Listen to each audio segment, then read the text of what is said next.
Hello students, here I am going to share you a numerical problem related with class 9th physics and the topic is speed. So the question is a non-stop bus goes from one station to another station with a speed of 54 kilometer per hour. The same bus returns from the second station to the first station with a speed of 36 kilometer per hour. Find the average speed of the bus for the entire journey.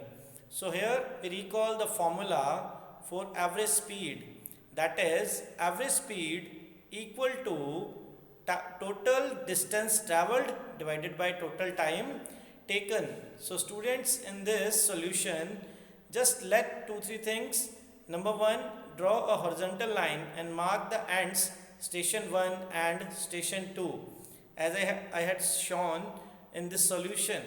Okay, and I let the distance between these two stations is S, the English alphabet letter, that is S for ship.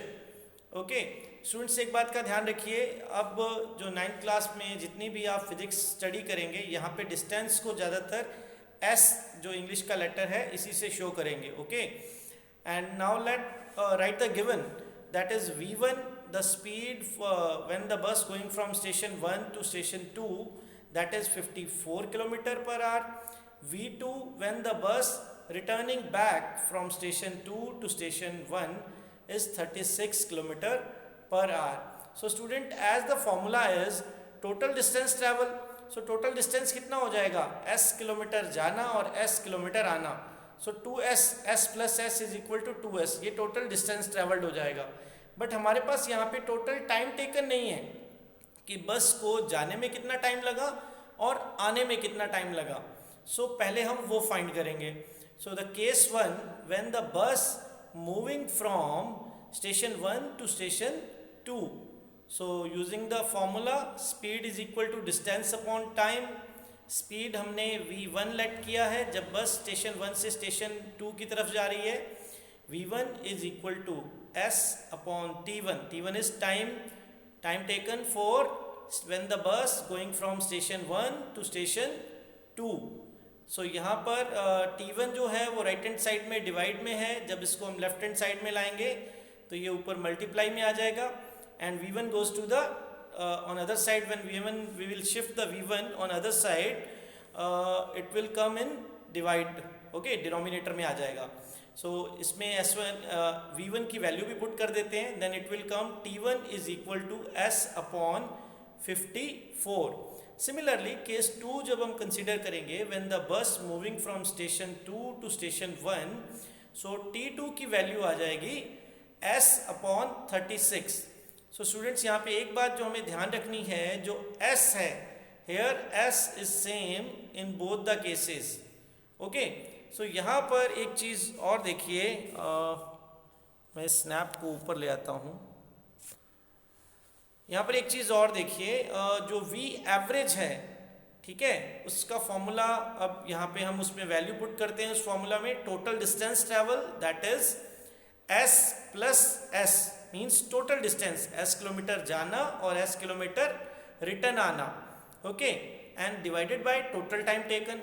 जाने में time लगा T1 और return आने में time लगा T2.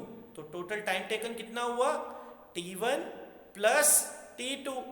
And now putting the values, so s plus s 2s हो जाएगा. t1 की वैल्यू हमने फाइंड की है s अपॉन 54 और t2 की वैल्यू हमने फाइंड की है दैट इज s अपॉन 36.